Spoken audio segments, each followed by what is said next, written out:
Well, good morning, good afternoon, or good evening, depending on where you are on our wonderful planet. And welcome to another brilliant installment of our live stream series. And this is called Learning to Learn in brackets again.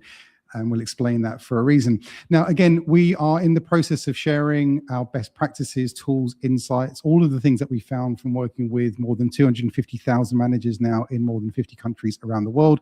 And as part of this live stream series, we like to bring you some of the best thought leaders that we can possibly find to unpack and bring to life some of the most pressing challenges that we're probably all facing in our organizations.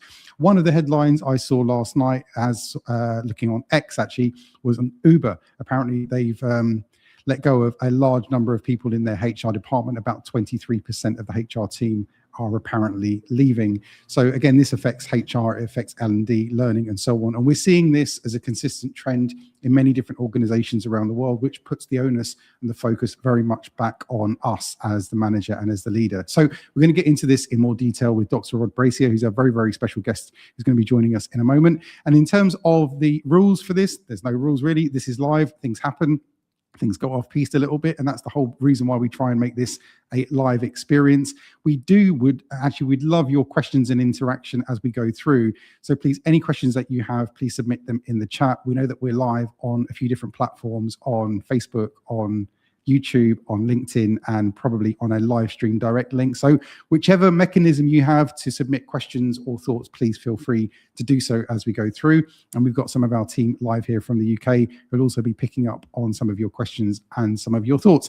In traditional style, when we run these live streams, we like to give you an opportunity to shout out where you're from, where you're at, where's your city, what company are you representing, what's your team up to, who are you? If you feel free to do that. Just jump on the chat and let us know where you're at, which would be great. And it's nice to get a sense of where people are connecting in from all over the world. So with that, we're going to bring in Dr. Rod Brazier in a moment. So we've got someone here from Devon, very nice. We've got Martin Blight here from Devon. And I am, if you didn't know, if you couldn't tell, we're live from central London. So it's a very lovely day so far. So Dr. Rod Brazier is going to be with us in a few moments. Let's go. Okay, let's go.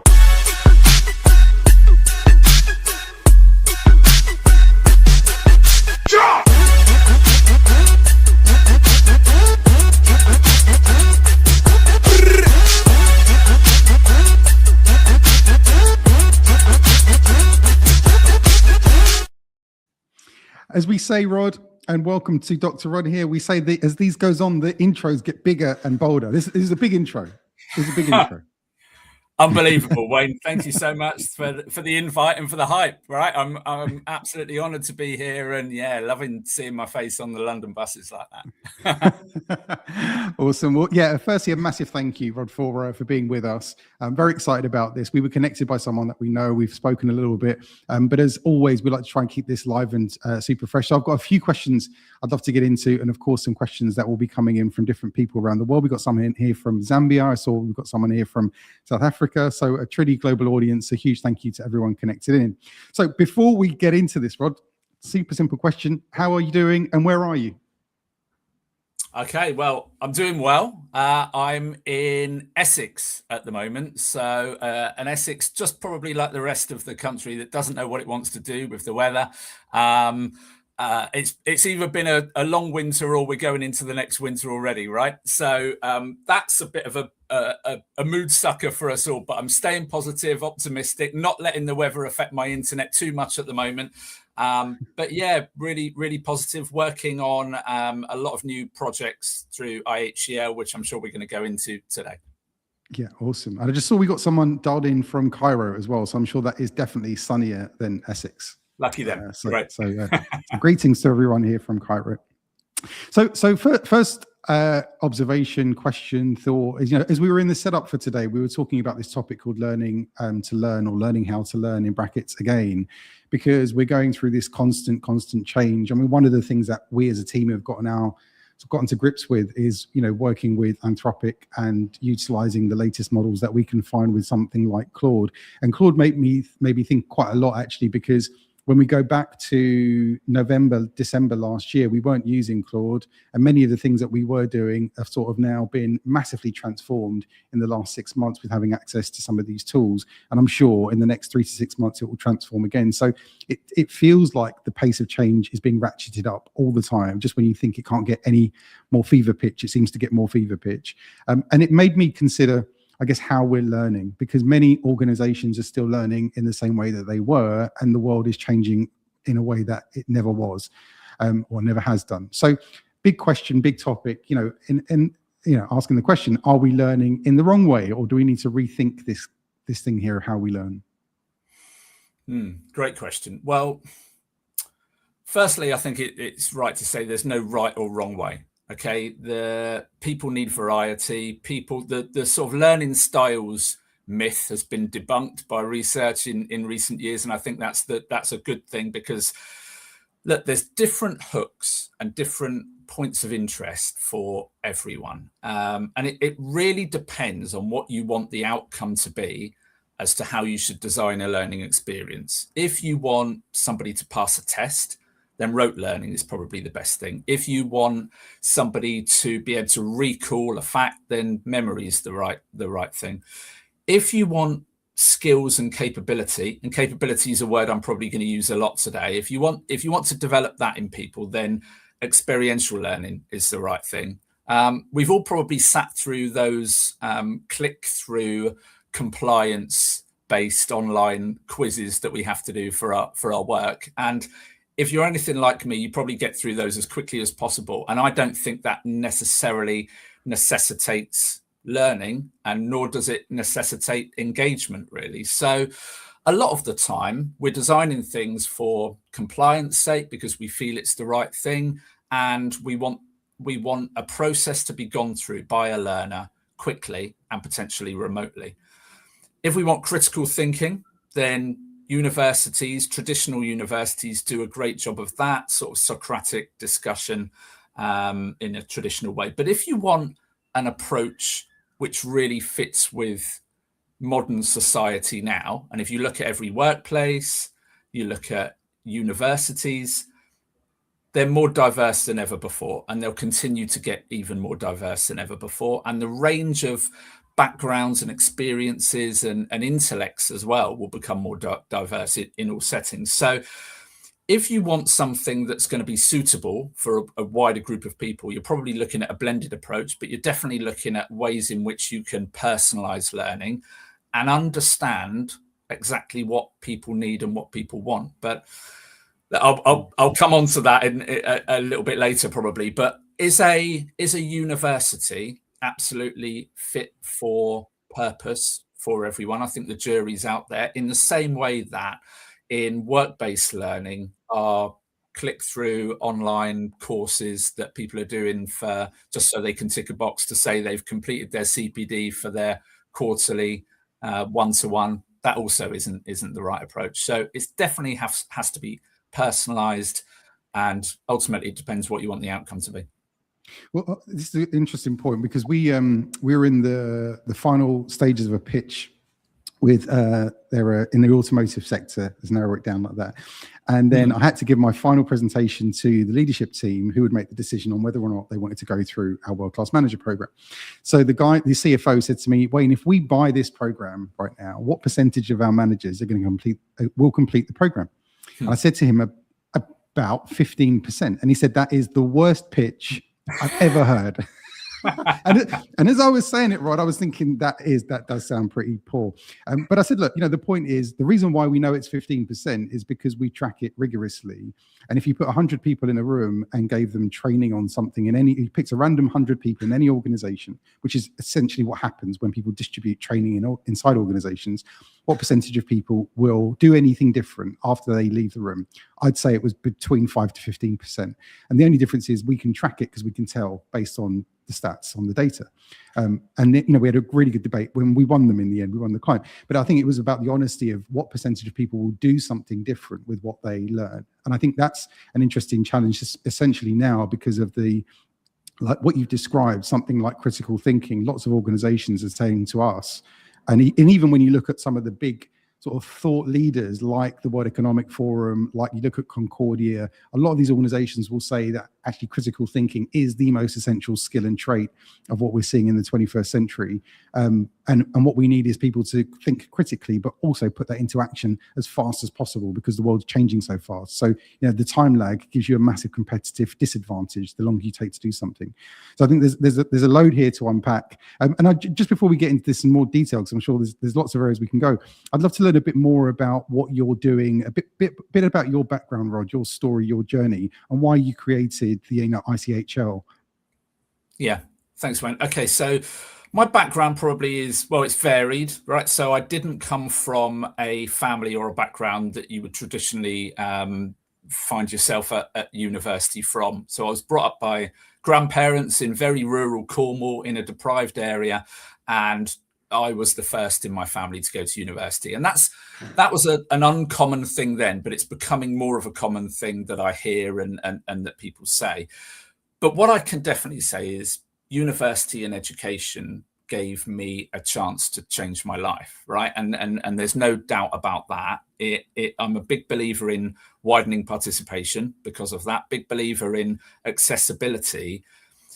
But learning doesn't stop just by having accessibility, right? Learning has to be engaging, and it has to move somebody towards something. There has to be an element of social mobility. So I've worked in education for the last 20 years, but equally, whilst I was a student and after that, I had varied roles, learning skills along the way, picking things up, lots of entry-level management experience, sales experience, a wide range of things, which I think suits a portfolio career and allows teaching to sort of be more relevant to a wide range of people. Social mobility is hard to achieve alone, right? People need supporters around them, and they need guidance as to how they achieve that. So we set up IHCL with that in mind, to give people an opportunity to access education, but to be successful in that education. So something that we're big believers in is the support mechanism that students have.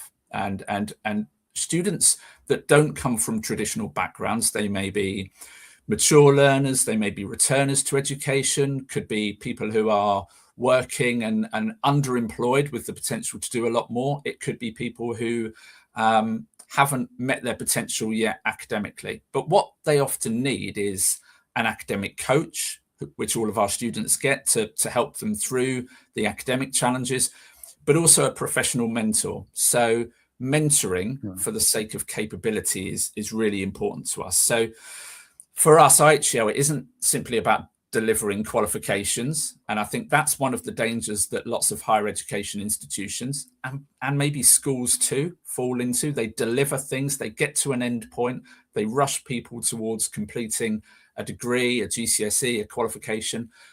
We're about everything else that goes alongside that to develop the person, right? So I'm a big believer of experiential learning and what that gives individuals holistically in terms of skills and capability.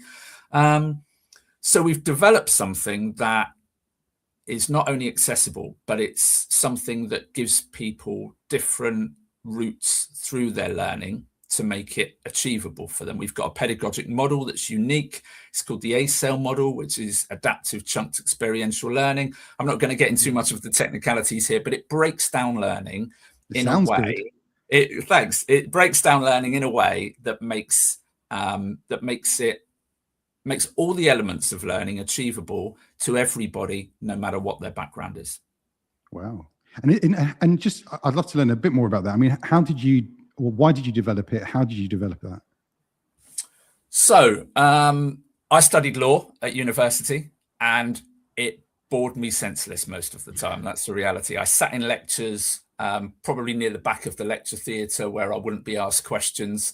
I was totally anonymous in the lectures. I went to seminars for those teachers that I enjoyed learning from, or those subjects that I enjoyed, but I wasn't a great student, right? So I understand what it's like to study something at a level which challenges you, which is a good thing, but not be engaged by the way it's being taught. So fast forward from that 10 years, and I was teaching law, and I decided then that in order to engage people, and like I said, the wide, diverse group of students that I was teaching at the time, it had to be taught differently. So I fell into what I didn't know at the time was experiential teaching. So teaching people through role plays, simulations, gamified learning, and making sure that they were going through a process like we do in life, where sometimes we fail, sometimes we do things and we make mistakes, but we're reflecting constantly, and it's a safe space to make mistakes. So that was developed over time into a model where it incorporates 6 different elements that we feel are necessary for a student to be able to learn. So the first element is study skills, understanding what they need to be able to do to learn in that week, sort of preloading them with information. The second is expert input. So that's where the content comes in, although I hate the word content. The third is an experiential activity. They then move on to some sort of assessment, get feedback on that assessment, and then they reflect at the end. So if you think about experiential learning, or the Kolb model of experiential learning, and then you supercharge it, it's that. Wow. I mean, this is really exciting for me personally, because, you know, the journey we've been through, and I think what we developed over the years wasn't, we went into the world of developing managers in an ultra naive way, right? Because it wasn't our background at all. We'd been in the business of driving employee engagement programs, and in which, if you're successful at driving an employee engagement program, you've got to really work hard to get the hearts and minds of people, and you can't convince them. It's not about, you know, good, well-worded and well-meaning sound bites and communication pieces. You genuinely got to connect with people and get them to change their behavior, because you've got to get people, in some senses, moving from going that way to that way, which is a monumental change for most people. We then focused on, we recognized that the manager problem was a real problem, because it's the manager who's the key. The manager drives the relationship. They own the culture. They own all that stuff. But often the role of the manager wasn't focused on that much in organizations. And most leaders told us that they wanted better managers or world-class managers. And then we went about how to design that, how to fix that problem. But we didn't do it because we'd read lots of documentation on how to build manager training programs. And what we did is we did it in a way in the wild, Rod. You know, we built something that got tested immediately by the real world, and it spat it out, right? As is the process in learning in the real world, right? You fail fast because people tell you this is not it. We don't want it this way. It needs to be another way. Do it a different way. And we had to refine and refine and refine. And strangely and anthropically, if you look at it, in the wild, we ended up with a process which I think pretty much, and I'll share this with you after, but it pretty much matches perfectly what you've described as the steps that you've gone through, purely because we've been beaten up and tested in the market for 10 years around the world, are trying to perfect an approach that actually works for managers. And when we say actually works, they're able to put it into practice. You know, and you mentioned the word earlier when you talked about building capability, because that's, you know, everything that we're focused on. So I'd love to sort of jump to that really and get your thoughts on, you know, this idea of knowledge versus capability, because a lot of organizations are throwing stuff at people in the idea that it's going to build knowledge, but actually does it build capability? And I'd love to get your thoughts on how that works. Yeah. Okay. So, well, the first thing to note is content is absolutely readily available, right? So content is everywhere, and people can find that far more easily now than when I was at university, but that's growing and developing all the time. If I look at my 17-year-old son who was homeschooled and effectively did really well at teaching himself a lot of things, has learnt the skills to be able to teach himself now through his A-levels, and will set him up for his university studies as well. So content is everywhere. Knowledge is what you retain, but capability is what you do with that, right? Capability is the skills and the experience and the ability to be able to use some of that knowledge, or some of the knowledge that you haven't found as well, whether that be pure theoretical knowledge or knowledge about yourself and the way you work, to be able to use that in a practical way. Because using AI doesn't make a person capable. And we naively use AI, and I do it, and I get confident, competent answers back. And I think, well, that's great, because now I know that. And in the same way as if I read a textbook, it doesn't make me capable. It may give me some knowledge if I retain it in that way. In the same way as sitting in a lecture theatre doesn't give me a capability to do anything. And I was thinking about this the other day, actually, that I recently pointed my patio, right? And I am not a handyman by any stretch of the imagination, Wayne, but I thought I'll give this a go. How hard can it be, right? So I watched a couple of YouTube videos, and in the process, I learned how to do it. I learned how to make the sand and cement and the right consistency and the right amount of water that you have in it. And then I gave it a go. And I soon realized whilst I was doing it, that actually the sand and cement soon gets dry, for instance, and you need to put more water in, or if you put too much water in, it makes a mess of the patio and it stains it. So the learning comes about through the doing, not from the knowledge that I'm preloading myself with, because by watching that YouTube video, it looks really easy to be able to do that. And I think I can do that, no problem. I'll set aside a couple of hours to do that. The reality is, one, it's much harder, but two, I'm starting from an absolute base level and I'm going to make mistakes. And whilst doing that, I was thinking about all the things I needed to do differently. So the important thing is that, look, capability comes from experience. It comes from practice and failure. But the real key to that, there are two elements of experiential learning that I don't think people necessarily do consciously enough.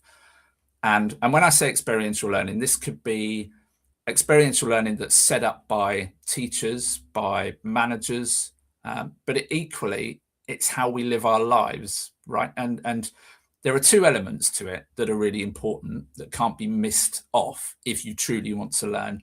One is reflection with a C, how we reflect afterwards, whether we are embracing the mistakes that we made, analysing what we would do differently next time, what were we pleased with, what didn't work, but also reflection or reflexivity with an X. And that is the ability to quickly think on our feet whilst undertaking an exercise, right? So you may change direction. You may quickly learn that, for instance, in this case, the sand and cement mix wasn't right, or for some size cracks in the patio, I needed certain tools that I didn't have, right? And that's being reflexive. So it's constantly thinking all the time, what can I do differently? And the need to be reflexive is a soft skill in the workplace that we all have to have. It's thinking about people's body language. It's thinking about their reactions and then what we go on to do differently. So we need that in meetings. We need it in terms of how we produce work, almost in everything we do, but we don't think about it. So some people do this well consciously because they've developed this reflexive skill, and other people need to be a bit more deliberate with it, and that's all absolutely fine. But look, knowledge and content is everywhere, but capability is rare, and that's the thing that we need to work on. Wow, so reflexivity, I love the concept of this, brilliant. Is this nature or nurture? Well, it's both. It's both, and that's not a cop out or me sitting on the fence, because I truly believe that most things in terms of learning and skills can be learned. Yeah, they're nurture. They're not naturally inherent in us. They're not genetically disposed to us. So we can develop these things all the time. But do we have the upbringing, the emotional intelligence, the predilection to want to develop them? And also, do we want to put ourselves in positions where we're uncomfortable and we're out of our comfort zone? That really is where we're developing those skills. Yeah. But people often shy away from embracing those opportunities. So then as a very, very busy modern manager, with like your diary absolutely full all the time, because we work with one of the big transport organizations in the UK, and I was there on, where are we now? Thursday. I was there on Tuesday. And one of the things we were talking through on Tuesday was this time conundrum. So it's strange because you find some leaders in some organizations who manage to become tremendously successful and effective. They're not just sort of building empires, but their team like them. They've got great cultures. They're achieving good results for the people they're designed to deliver for. And then you've got other people who look at them and say, I would love to achieve that sort of stuff, but I just don't have the time. So the people run into the time conundrum all the time. And I think for most people, it is a true problem because people are stacked. And, organizations don't come along and say, next year, Rod, the plan is that we're going to grow this business by 10%. Oh, and by the way, Rod, you've also got 10% more resource for your team. Good luck. Yeah. That doesn't happen. It's always, we want more with essentially the same resource.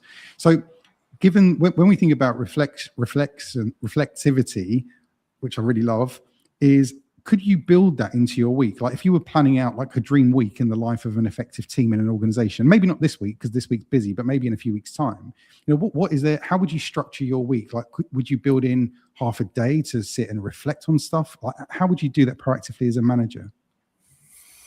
Well, if I was a manager, I'd be having discussions with my team over how it works best for them. So you're absolutely right. Like one of the biggest challenges, as we know, managers will say it, staff will say it, academics, students, everybody is pressed for time, right? We're all trying to do too much and not spending the time on things that can be really beneficial to us. So often learning in organizations is learning for compliance sake, right? It's just going through a process to be able to say that somebody has done something. Yeah. What I think organizations need to try to do is to put time aside and make sure that the learning for the individual is personalized as much as it can be. So for me personally, it's not formal journaling, but it's certainly having a notebook that I'm going through every day, that I'm using, that I'm making notes on, and it's beyond a to-do list, but it's consciously being aware of what my objectives and my tasks are, but also it's building in time to think about how I feel about those tasks. Okay. So I think a lot of the time, because our time is stretched in the workplace, one-to-ones can be very structured. And I can remember when I was a manager and I worked for RBS in the insurance industry, everything was incredibly structured. We had templates for every meeting that you would have.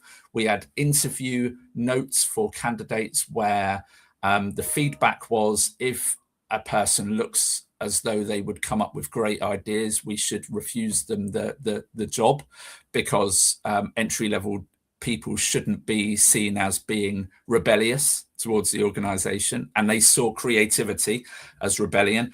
The truth is, putting time aside to have those discussions regularly is crucial, because without that, the manager doesn't know what the individual needs. And sometimes the tendency is that a manager can think that they're doing the right thing because there's a one-to-one that's booked in and they would go through the tasks for the week. But it's important to know how people are feeling when they're undertaking the tasks and how motivated they are, because ultimately that then is what allows the manager to help to support them. Yeah. And I get that. I sort of trying to put myself in your shoes, right? I mean, you're in this quite unique world in a way, because, you're running a higher education organization, which is designed to help people to learn. And you're also at the same time running an organization, employing people yourself, trying to create a learning organization that enables people to learn who help people to learn.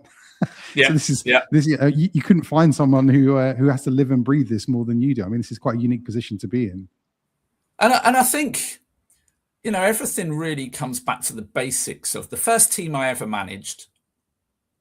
I had the strong view that if they were happy coming to work, they would deliver, right? So I think that is the initial basis that managers ought to have. This sort of view of, having a job or a career that's the ikigai, isn't it? It's like the central purpose, and it combines everything: your skills, your passion, your abilities.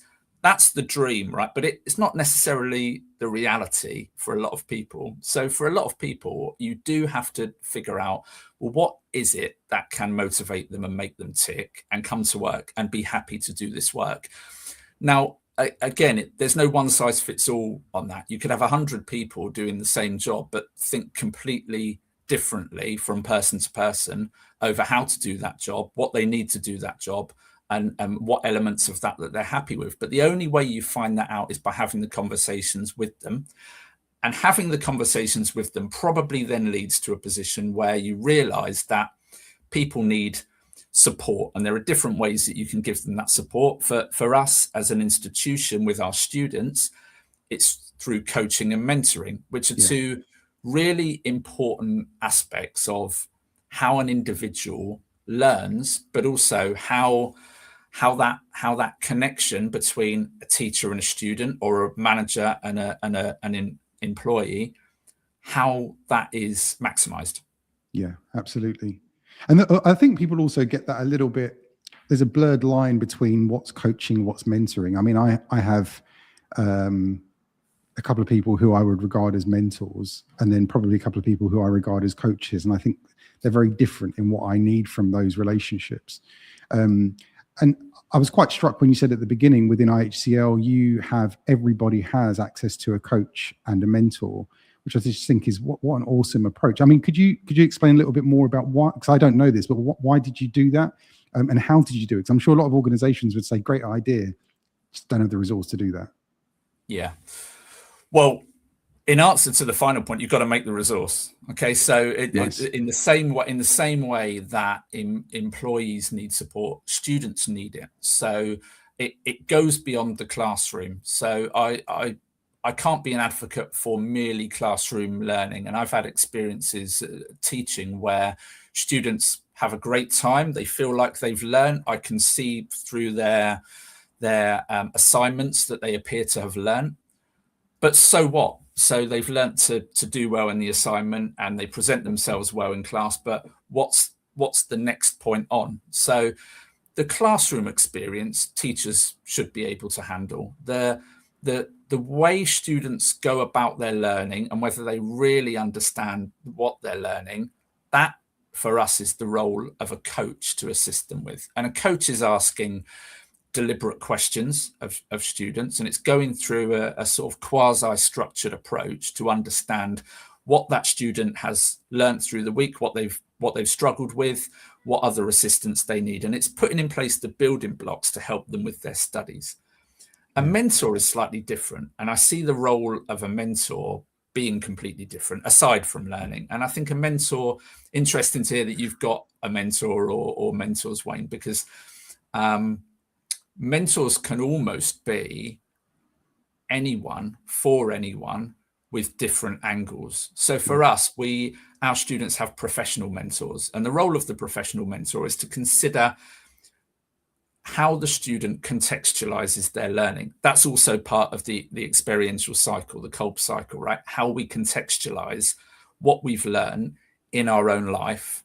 And for us, for our students, it's how we can help them contextualize their learning in their lives for their careers. So it may be that a student is, let's say they might be studying for a master's degree, and they've got a degree, but they're underemployed. Maybe they're a delivery driver, right? Or they're working in a call center, and they're not doing anything that's related to their degree, and they desperately want to get into the industry that they dreamt about.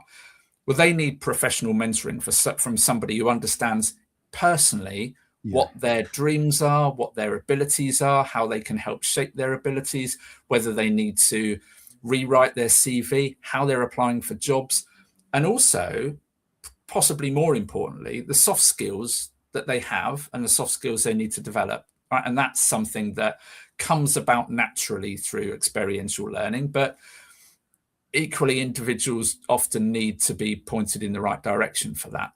Yeah. And when it comes to mentoring, a concept that I used at a previous organization that I worked with was something called a mentor web. So I think we often associate mentors as being people who already have knowledge. Yeah. They are above us in the pecking order. They've been there, they've done it. They're probably older, they're more experienced. It's not necessarily the case. Actually, a mentor can sometimes be the person who sees things from a completely different angle. So in one of my past colleges, we set up a mentor web where an individual would have at least 2 mentors from different areas of the business. One was likely to be more experienced than them, one less experienced than them. And the beauty of those conversations then is people really think about the different approaches that they in their role can go through.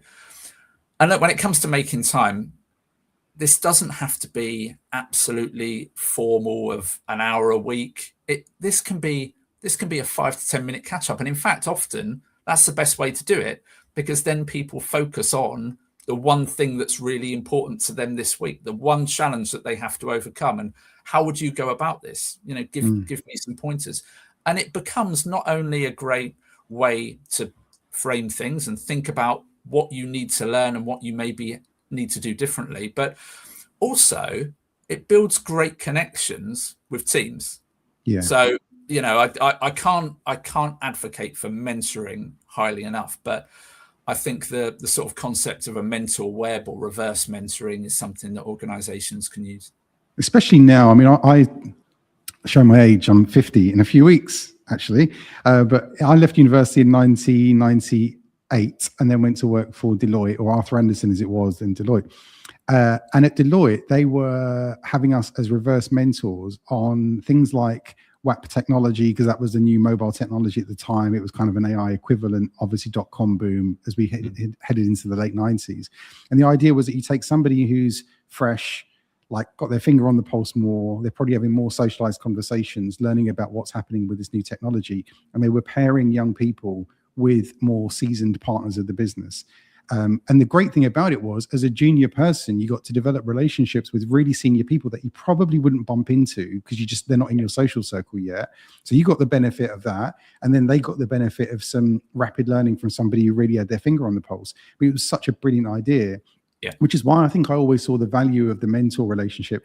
And just to touch on the guy who is one of my mentors now, he's interesting. I mean, he is like business-wise and all that stuff, very successful, much more successful than I've yet to become as an entrepreneur.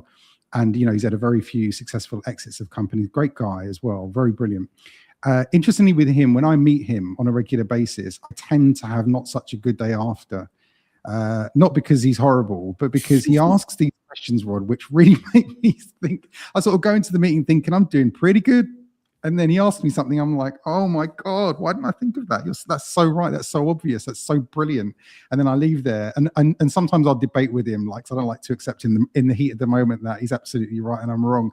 And then I'll leave there and I think absolutely he was right. And I usually message him like, that was so good. Thank you so much. And in the end, like the last time we met, I actually just sketched out, he like taught me through this model, which I sketched out. And I took a photo of it and I've still got it. I need to share it back with him actually. But yeah, the mental relationship with him is something that's actually quite, on my side anyway, it's quite abrasive in a good way, because it really challenges. And what it does is it challenges my view of reality. Because you think, and we see this all the time in organizations, people fall into this emperor's new clothes type moment, certainly with the more senior folk, that they've got other senior people around them and keep telling them that the world's a certain way, and it's not that way. And we found this in a few organizations, just to touch on. I won't go into them, but I talk about them a lot. It's a hotelier.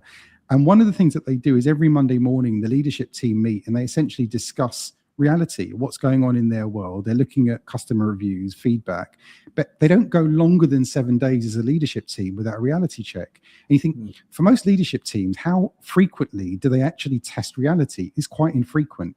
So they build up a picture of the world, which is not true. It's reinforced by other people around them because they agree with the messaging.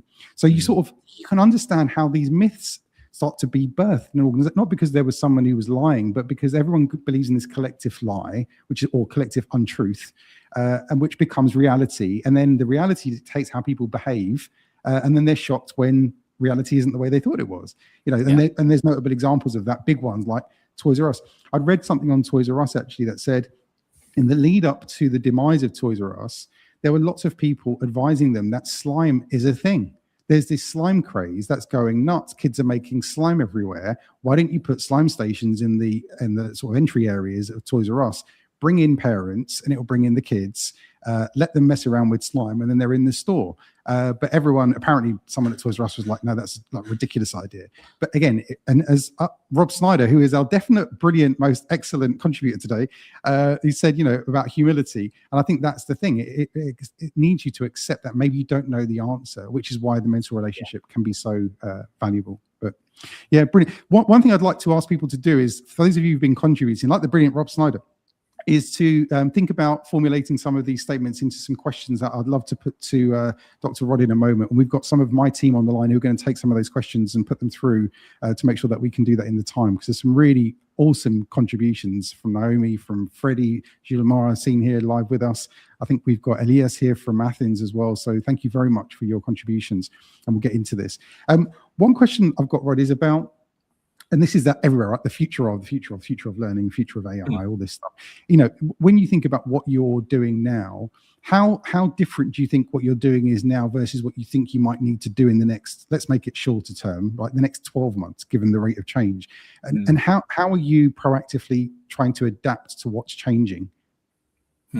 Great question. Well, I think higher education in the main needs to adapt. Is what I'd say, because people are adapting and their needs are completely changing on a, like you say, all the time. So in 12 months' time, things will look very different. AI is obviously huge, and I use it. Everybody in the main uses it, and Luddites are going to get left behind, right? So the use of AI is a really positive thing. But what's important is that people use it ethically, use it responsibly, use it and understand that there is a criticality that needs to associate with that. And don't be naive enough to think that just by undertaking a process using AI, it makes you any better at what you're doing, or any more knowledgeable, or any more capable.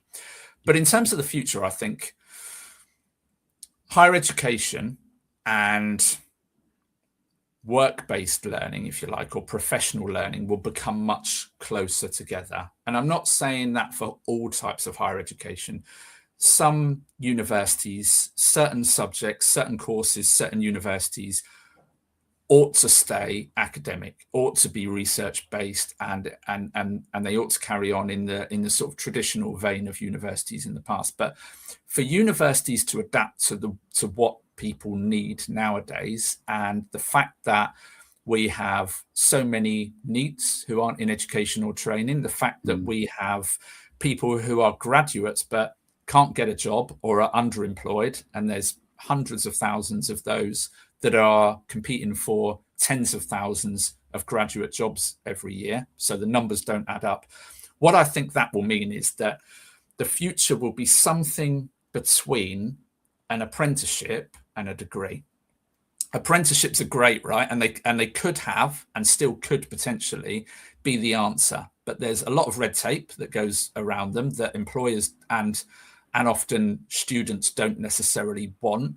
They also are frightened in many cases that if they go down an apprenticeship route, that they're missing out on a formal qualification or a degree. So degree apprenticeships were created. Perfect degree apprenticeships, right? You get everything if you're the individual. You get the work-based learning, the qualification, and it's funded for you. But degree apprenticeships are now the preserve of middle classes, right? The people that they weren't probably set up for. So apprenticeships are great in the same way as degrees are great, because they're great for academic study, critical thinking, research. There's a hybrid that's in between that I think higher education will move towards. So that hybrid is probably blended. It's in part online for the convenience sake, and in some cases the pedagogic sake. There's face-to-face and experiential elements of that too, and it's work-based in order for people to have an opportunity to see the system, to see how other people work, to model them, to understand from experience what's expected of them when they enter the workplace. But who's going to pay for all that is the answer. So there isn't the funding from government that's going to be coming into that anytime soon. The Department for Education wouldn't see that as a scalable enough model, probably for enough people to go into.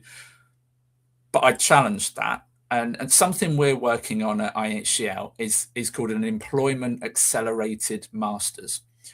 And what that is, in effect, is a master's degree where students learn online, but they also have some face-to-face activities with the teachers as well. But they are given an opportunity in the workplace. Now, that opportunity in the workplace is, if you like, their second day of study. They do a day of study online, they do a day of workplace learning, and they get a master's degree for that, but they get a place in the workplace too. And this is supported by coaches and mentors in the same way as purely an online one would be. So, look, I think qualifications matter and degrees are important, but capability and skills probably in the long run matter more for an individual. So I think the future is a closer tie between industry and higher education adapting what it does to give individuals and industry what it needs. Well, firstly, I mean, what a brilliant structures to have that in the, baked into the master's program, to have actual real access to industry or organizations. So it's becoming part of the process. And I guess then my question, maybe it's a bigger topic for another time, but is who drives this? I mean, what you're describing, I think, is absolutely spot on.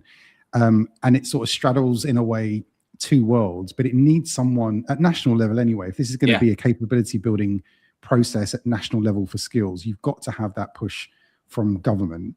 I'm not obviously arguing for or against here when it comes to what our government are or aren't doing, but surely it needs that sort of centralized push.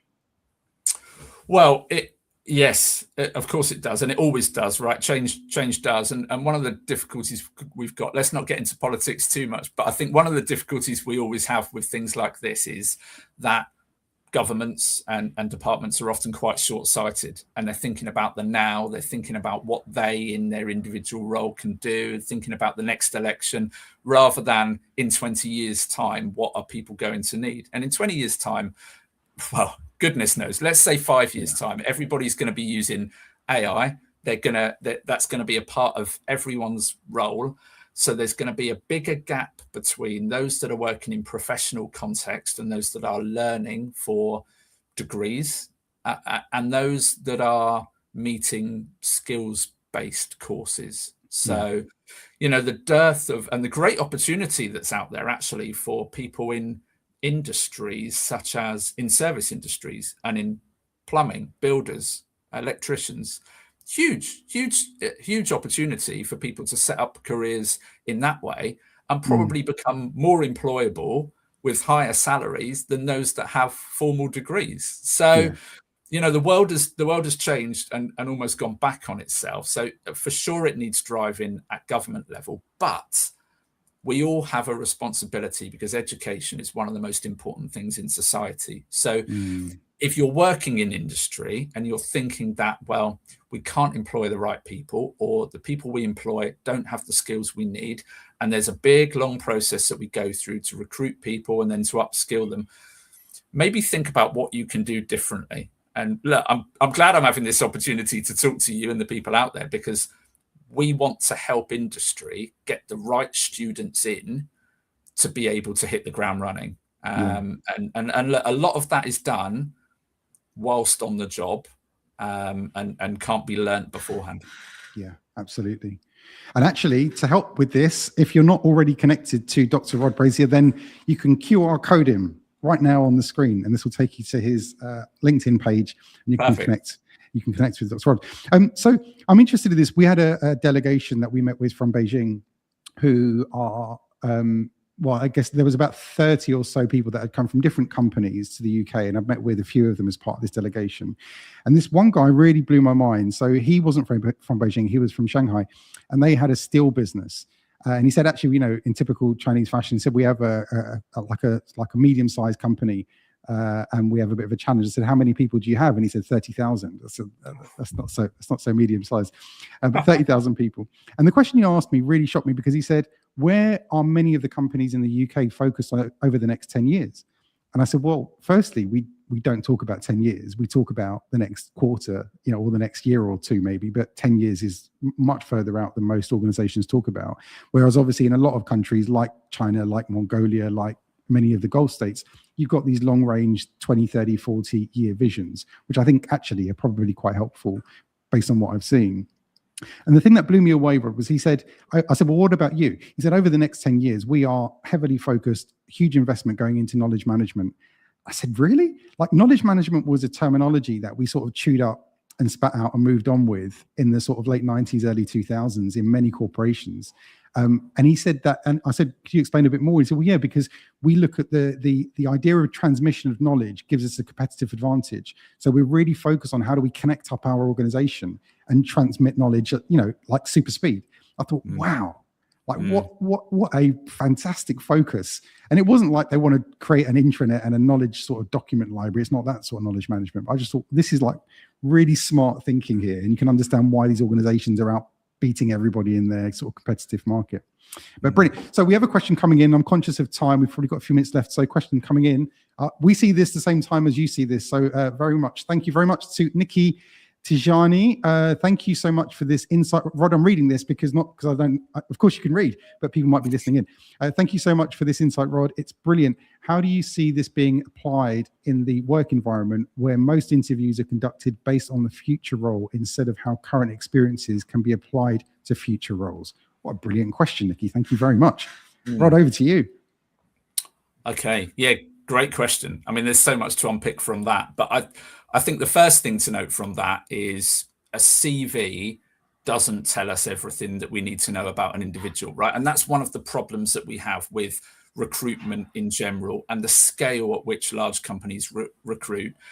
We often have no more to go off than a CV and what we see in front of us in terms of writing. And that's fundamentally wrong, I think. So I'd urge people to look beyond the CV and think about ways that they can have a recruitment process where they're genuinely testing people through some sort of experiential assessment, if you like, a type 2 assessment, to learn a bit about their capability, maybe a bit about their emotional intelligence and their skills to be able to do a role. And one element of that that's important is the soft skills that people have and their willingness to be part of a team, to learn while they go, to embrace mistakes and all of the things that I've spoken about today. So I would say try to make interviews as real life and as experiential as you can for the skills that you're looking for. But in terms of what's needed for future roles, that boils down to, and that's an unknown thing, right? So sometimes that's about reflective and how emotional intelligent an individual is to embrace what they need to do to change for the future. Yeah. Which is a skill that we can assess. Yeah, brilliant response. Thank you. And I think, with most, with many different interview processes that we've come across, I think one of the most brilliant things, Nikki, we've seen is where organizations tend to be very honest about what the actual job is going to be like, because there's a game that often gets played. You've got the recruiter playing a game because the recruiter's incentive, remember, in many cases is to get their commission. I'm not trying to talk down recruitment firms here, but we understand how the game works. You've got the recruiting manager inside the organization who might not actually understand what the organization needs because they're working off of a different strategic understanding of the organization. And then you've got the individual's desires and they're trying to play a game to get the role that they want. So there's all this dynamic at play, which doesn't bode well for an honest conversation about what's needed and what the skill set might actually be. So I think, we've come across a few organizations. I won't name, there's one we came across, they're a software development company, and they had the most exceptional engagement score. And I found out why, because the recruitment process is brutally honest about what the job actually entails, the downsides and the upsides of it. And they recruited people in full conscious knowledge that this was going to be, what it was in the end. So I was just going to say, that is so important, isn't it? That honesty, because if everybody, the recruiting company, the recruitment agent, the individual were all absolutely honest on the way things were and what they wanted, more people would end up in the roles that are right for them and be retained by that organization. So yeah, I mean, that in itself is a lesson. We don't all have to play the game, but if we want to end up where we want to end up, we have to be honest and sometimes accept that that we might fail and that we might not get the job that we're applying for, but that doesn't mean that we're not going to end up where we should end up. Yeah, absolutely. Very good. We had a question that just popped up from Freddie, a beautiful Frenchman. Here he is. I've read that more and more younger people feel that the cost/value of universities is no longer worth it.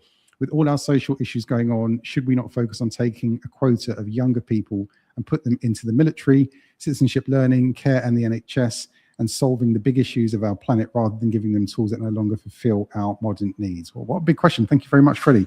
Rod, what are your thoughts? Great question. How to answer this one without any controversy? Look, there's a lot of ways around this, Wayne, isn't there? You know, people talk about national service in some countries that works, and there's, I've read recently there's been a bit of a call for national service to be returned back to this country. I do think community and citizenship is vital, right? And universities also, many do and can do more to do their bit around that in the same way as colleges and schools can. But what happens to that missing gap, I suppose, is the question. The person who maybe has studied for GCSEs or A levels and then is unemployed, or people that aren't able to access employment for other reasons. What do we do to offer them? And I think for sure there are community activities that people can be taking part in to give back and to help society grow. But it's probably, again, partly comes back to funding and the driving of that for political purposes. So do I believe in it? Yes, because I believe in experiential learning. So in my view, people should welcome the challenge of doing something, doing anything that may take them out of their comfort zone and challenge them, because by doing that in itself, they are upskilling themselves. So the benefits that an individual gets back from that, even if it's voluntary, even if it's something that they don't feel that they like at the time. I've had a hell of a lot of part-time jobs when I was a student that I didn't like, right? But I look back on them now and I can pinpoint the different things I got from all of them and how that led me to the career I've had. So embrace it and do it and try to encourage others to. But yeah, it's a hornet's nest of political drive, isn't it? Yeah, it is. And it makes me think, maybe Freddie, building on what you just said there, you know, if this was an organization and you were looking at developing, you know, you've got a budget, because there's always going to be a finite budget, no matter what organization is, there's always a finite budget. The best thing that you'd start to do is like some sort of needs and skills analysis. When you'd look at what's actually needed, given the fact that we've got competition and there's the market and there's the regulator and there's all these things that you have to face off as an organization. What are the actual needs here, and where would you then employ the investment? So I think, you know, this could be something at national level. There probably could be a relook at some sort of needs assessment of what we need as a country going forward. Maybe, Freddie, you found a new opportunity here, and then start to figure out how we best then deploy the skills and the talents and the brilliance of the people we've got. Rod, I'm conscious of time. If I could ask you one last question, I've got and it wasn't a planned question at all. I'd just love to get a sense of, you know, what's your sort of your dream, your vision for what it is that you're creating with IHCL. So again, we sort of, you know, if we did this interview again in a few years, you know, what would you want to see as a result of your work and the impact that you're making with the students and learners you work with? Well, I'd want to see that people felt that education was for all, which I think it's come a long way to be that, but it still isn't there. And that there can be a structured route through higher education which is suitable for different types of people from different backgrounds, but one that's fun and engaging and builds skills and isn't purely about the test, the degree, the certificate. It's about the capabilities and making sure that people have got an output that they can then contribute back to society with. And also one where we don't believe that the assessment and the sort of monitoring and metrics around learning are the important thing, but the important thing is the processes that people go through, and that willingness, like I said, to fail, right? If there was one piece of advice I'd have, it would be to anyone to do something different and challenging every day, to get out of their comfort zone, to learn by being autonomous and trying something that's gonna challenge them. Failure isn't, I think people sometimes think failure is the opposite of learning, and it isn't. It's the prerequisite for learning, because I love that. It's That's that, so it's the failure and the adaptation of what we do that creates the deep learning for the future. Wow. Well, what a perfect way to end this. Honestly, Rod, I've been involved around lots of different organizations and leaders, and I genuinely have found this thoroughly enjoyable, and also learned a lot from listening to you over the last hour. So a huge thank you for being so generous with your time and your insights. Absolutely second what Martin said, absolutely informative. And I think, as well as you talked about, you're the embodiment of this building capability, because much of what you described, I think, can be put into play like by lunchtime today, certainly if you're in the UK anyway. So a huge thank you to Rod, huge thank you to everyone who's taken part in today's session and contributed ideas and thoughts. And I know there's many more questions and we've probably got time to answer. We'll try to get those on the various platforms as well. Look forward to seeing you in another session. And hopefully, Rod, if you'd be up for it, I'd love to get into this more with you down the line, because I think there's so much more we can get into that I don't think we got to today. So a huge thank you for your time as well. And look forward to seeing everyone again very soon. Thank you. Bye-bye. Thanks, Wayne.